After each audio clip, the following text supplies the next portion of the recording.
안녕하세요. 세종국어문화원 인문학연구소장 정성현입니다. 여러분들과 함께 나를 좋아하게 하는 호감대화법 알아보도록 하겠습니다. 호감이란 무엇일까요?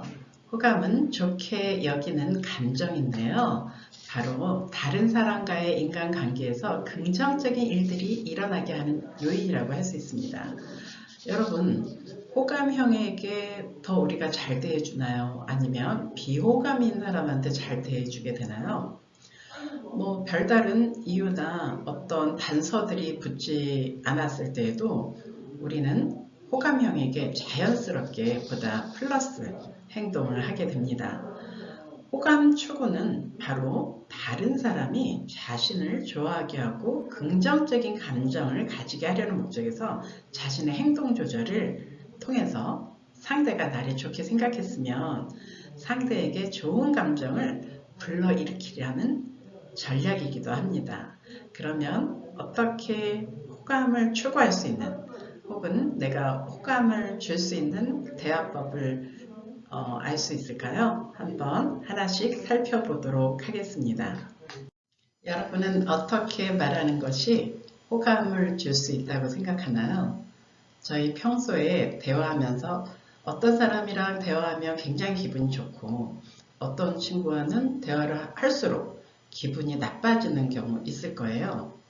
자, 이런 경우를 한번 생각해 보면 일단 나를 별로 좋아하지 않는 것 같고 나에 대해서 경계심을 갖고 있는 것 같고 이런 부정적인 느낌이 든다면 그 사람에 대해서 나 역시도 별로 대화하는 것이 즐겁지 않습니다. 자, 호감을 주는 커뮤니케이션, 호감을 주는 대화법에서 가장 중요한 점은 일단 나를 어떻게 생각하느냐, 그 사람이 나를 어떻게 생각하는지 그런 부분이 긍정적으로 와닿으면 대화가 훨씬 원활하고 즐거운 분위기가 될 수 있습니다. 우리는 자기를 좋아하는 사람을 좋아하기 마련이거든요. 자, 그리고 대화를 할 때 뭔가 장황하게 말하면서 알맹이가 없는 경우 좀 대화할 때 맥이 끊어지게 되죠. 그래서 전반적으로 특히 비즈니스상이나 중요한 이야기를 할 때는 결론이나 중요한 부분부터 이야기하는 게 좋습니다. 그리고 대화를 할 때는 불평, 불만 혹은 비난보다는 긍정적인 표현을 하는 것이 아무래도 유쾌한 대화를 할 수 있겠죠. 그리고 대화를 하는 상대방의 사소한 칭찬거리라도 자주 칭찬해 주는 게 좋습니다. 아부처럼 전혀 내용이 없이 아니면 어떤 이익을 바라고 이렇게 아부를 하는 것이 아니고 정말 이 점이 좋은 것 같아서 이렇게 사소한 부분들에 대해서 칭찬해 주는 것은 굉장히 좋다고 생각해요. 그런데 칭찬도 자주 하지 않으면 칭찬하는 것이 영 어색합니다. 그래서 평소에 장점 찾기 놀이 같은 경우 하는 것도 좋아요. 예를 들면 목소리가 굉장히 좋은데요. 오늘 스카프 멋진데요. 오늘따라 얼굴빛이 환하시네요. 좋은 일이 있으신가 봐요. 이런 사소한 부분도 놓치지 않고 표현해주면 좋겠죠. 자, 어떻게 연습을 해볼까요? 칭찬하는 연습. 네, 평소에 저 사람은 칭찬할 구석이 하나도 없어. 정말 아무리 눈 씻고 봐도 칭찬할 데가 없는데 어떻게 칭찬해요? 이런 사람에게는 말부터도 공격적으로 뭔가 쌀쌀맞게 나올 확률이 큽니다. 네, 칭찬할 것이 없다고 생각이 들더라도 자꾸 찾아보는 장점 찾기 연습을 하다 보면 좋은 점들이 한두 개라도 눈에 띌 거예요. 그 부분에 칭찬하면서 얼어붙은 마음을 녹여보는 것도 좋을 것 같습니다. 상대방의 장점을 보는 것, 상대방에 대해서 긍정적으로 생각하는 것이 바로 또 그 상대방이 나를 좋게 생각하게 하는 그런 부분이 되거든요. 자, 그리고 나만의 스타일을 고집하기보다는 상대방과 소통하기 위해서 노력하는 모습을 보이는 게 필요하죠. 그리고 내 의견이 어떻게 하면 상대방 마음을 다치지 않게 그리고 예의를 갖춰서 적절하게 잘 이렇게 소통하려고 노력하는지 이런 모습 보여주는 것도 좋다고 생각을 합니다.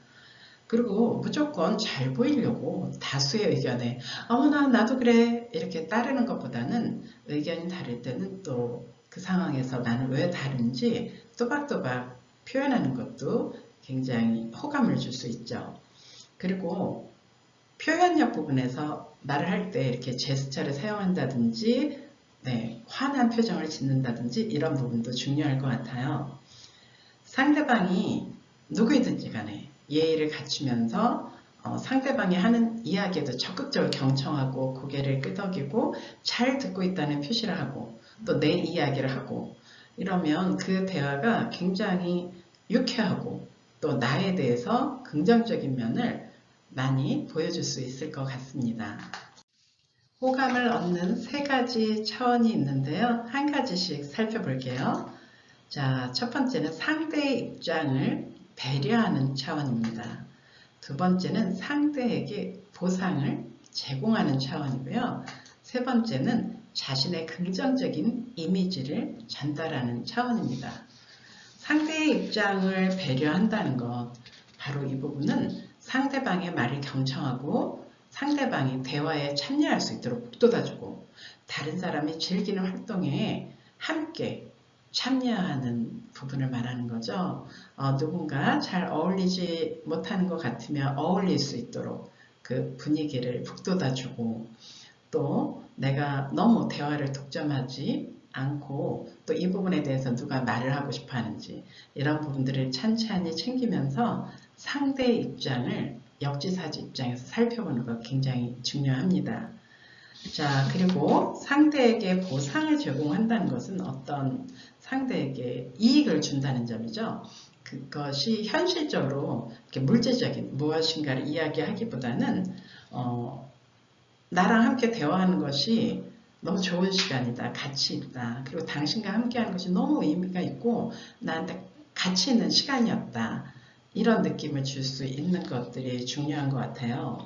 그리고 예의를 차리면서 상대방을 칭찬하는 말들, 그리고 상대방의 긍정적인 요소들을 이렇게 찾아주고 이런 부분에 대해서 표현한다면 내가 대화하면서 상대방을 가치 있게 해줬구나.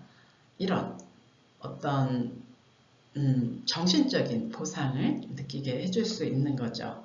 그리고 자신의 긍정적인 이미지 전달 부분도 중요한데요. 나의 특성을 정직하고 예의 바르게 그리고 유쾌하게 긍정적으로 전달하는 거 중요할 것 같습니다.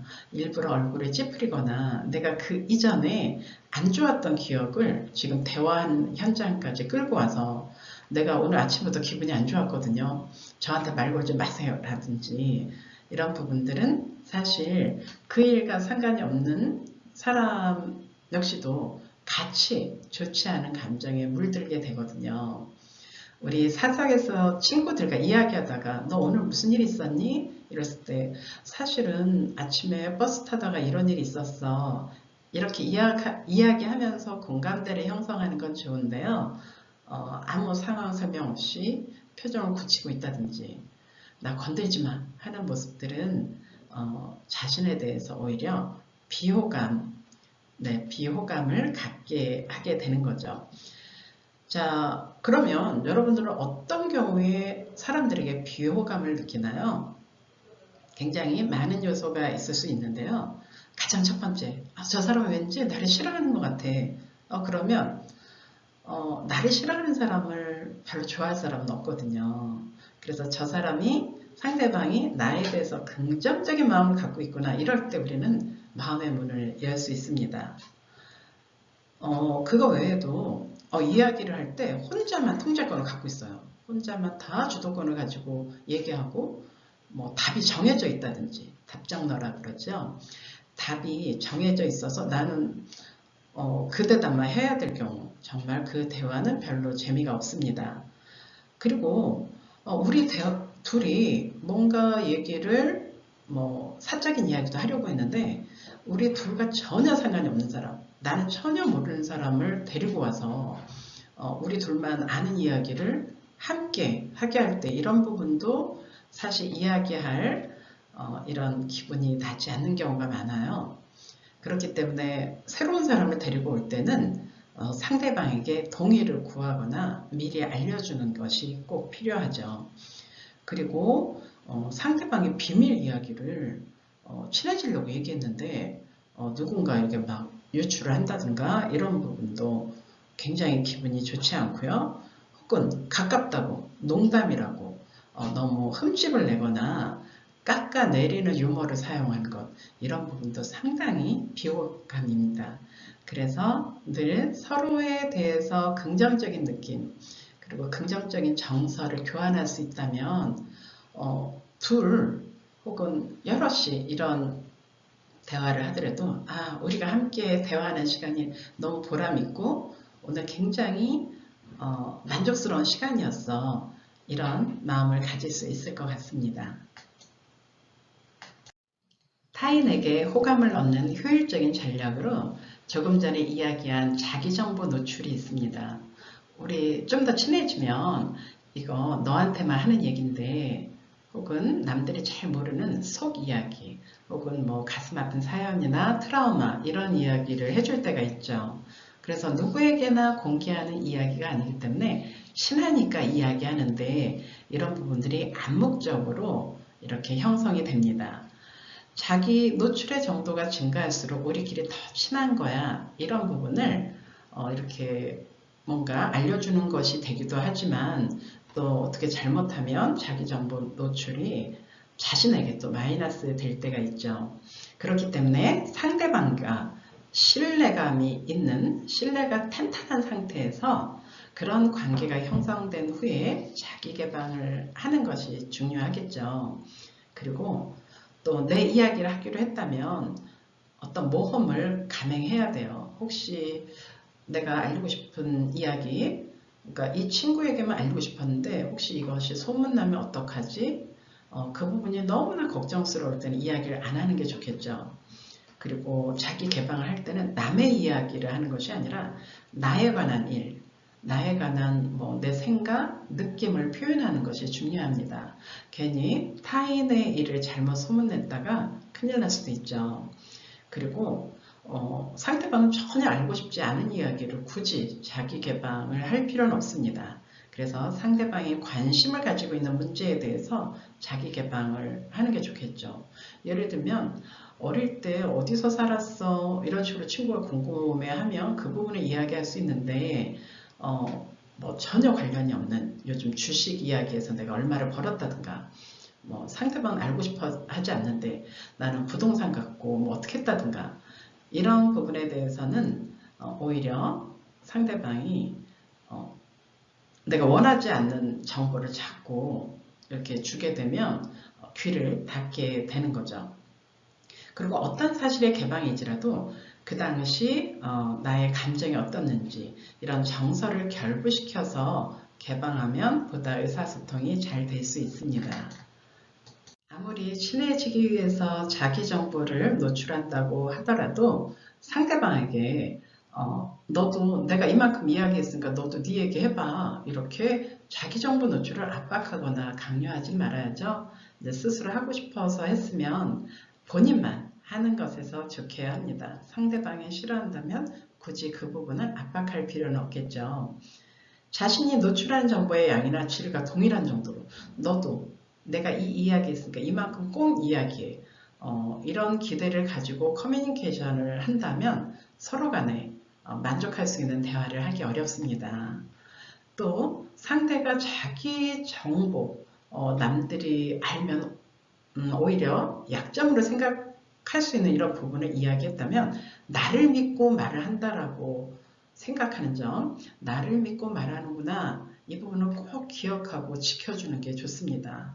그래서 생각과 감정을 솔직하게 알리는 그 행위에 대해서 그리고 그 대화에 대해서 비밀을 지켜주는 것이 바로 신뢰, 서로 이제 신뢰가 생기게 되는 거죠.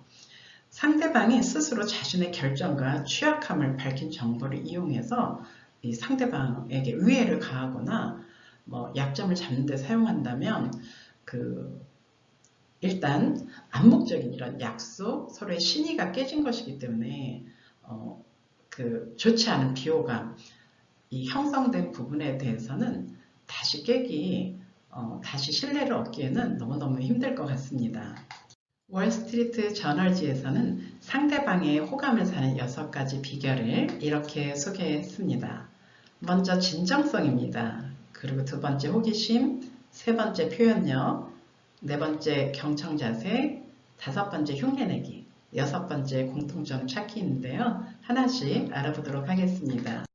상대방의 호감을 사는 6가지 비결 중에 가장 첫 번째는 진정성인데요. 바로 꾸미거나 너무나 잘 나가는 모습만 보이거나 너무나 의식적인 모습이 아니라 내 있는 그대로 모습 중에서 좀 편안하고 자연스러운 상태를 보여주는 것이 좋다는 의미입니다. 그리고 두 번째로는 바로 호기심인데요. 내가 상대방에 대해서 관심을 갖는 거 말이에요. 뭘 좋아할까? 어떤 시간을 보내는 걸 좋아할까? 뭐 사소한 걸 꼬치꼬치 캐묻는 것이 아니라 상대에 대한 관심인 거죠. 그래서 눈을 맞추고 상대방 이야기할 때 상대방의 의견도 물어보고 그 부분에 대해서 어떻게 생각하세요? 네, 그래서 상대방에게 관심을 갖는 것, 집착이 아니라 진지한 이런 관심이 중요합니다.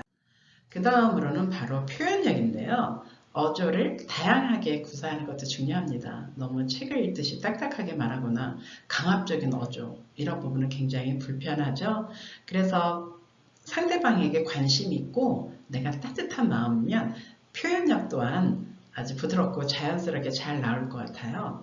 그리고 이야기할 때는 당신과 이야기하는 것이 너무 행복해 하는 듯한 그런 말에도 온기가 있거든요. 그래서 말에 온기를 담아서 열정을 담아서 이야기하는 것도 중요합니다. 자, 그 다음엔 경청. 대화법에서 경청은 빼놓을 수가 없는데요. 열심히 상대방의 이야기를 들어주는 것, 그리고 내가 잘 듣고 있다는 것을 피드백을 통해서 이렇게 알려주는 게 중요합니다. 듣고 있으니까 말해. 이렇게 건성으로 이야기하는 것이 아니라 이야기할 때마다 그랬어? 맞아요, 맞아. 저도 그랬는데. 이렇게 맞장구 쳐준다면 상대방이 내 이야기를 잘 듣고 있구나. 이런 부분을 알 수 있겠죠. 그 다음으로는 흉내내기가 있는데요. 이 부분은 원숭이처럼 상대방을 똑같이 흉내낸다는 이런 뜻이 아니라 바로 대화하는 상대방에게 친밀감을 주기 위해서 상대방의 표정이나 자세를 비슷하게 내는 거예요. 똑같이 이렇게 연기하듯이 하는 것이 아니라 상대방이 굉장히 분노하고 있다면 분노하면서 영화를 전달한다 이러면 나도 뭔가 깜짝 놀라거나 같이 화난 듯한 표정, 그리고 상대방이 너무 속상해서 이야기를 하면 나도 함께 공감하는 이 속상해하는 표정, 이렇게 어느 정도 맞춰주는 것이 그 분위기에 맞다는 거겠죠. 마지막으로 상대방의 호감을 사는 6가지 비결, 공통점 찾기가 있습니다. 자신만 아는 주제를 계속 이야기하면 우리는 그 사람과 대화하는 게 굉장히 싫죠. 그래서 함께 이야기하는 상대방의 관심사를 적극적으로 찾아보는 게 중요합니다. 모두가 함께 이야기할 수 있는 주제를 해야 그 주제에 대해서 어떤 말이든지 표현할 수 있거든요. 그렇기 때문에 적극적으로 어떤 주제에 대해서 관심을 가질지 혹은 어떤 이야기를 하는 것이 좋을지 이렇게 주제를 선정해보는 노력이 필요합니다. 상대방의 호감을 사는 비결 6가지 알아보았습니다. 진정성과 호기심, 표현력, 경청자세, 흉내내기와 공통점 찾기가 있는데요. 꼭 이렇게 6가지를 이렇게 순서대로 해본다 이런 느낌이 아니라 지금 나에게 어떤 점이 필요할까 한번 생각해보는 계기가 되었으면 좋겠습니다. 그리고 이것 말고도 굉장히 많겠죠. 저는 상대방의 호감을 사는 비결 중 가장 중요한 것은 서로 믿는 마음 그리고 배려라고 생각을 합니다. 이 신뢰와 배려가 바탕이 된다면 어떤 대화이든지 즐겁고 또 나의 긍정적인 모습을 충분히 보여주고 또 상대의 긍정적인 점을 잘 찾을 수 있을 것 같습니다. 오늘도 여러분 호감 대화법으로 즐거운 하루 보내시기 바랍니다. 감사합니다.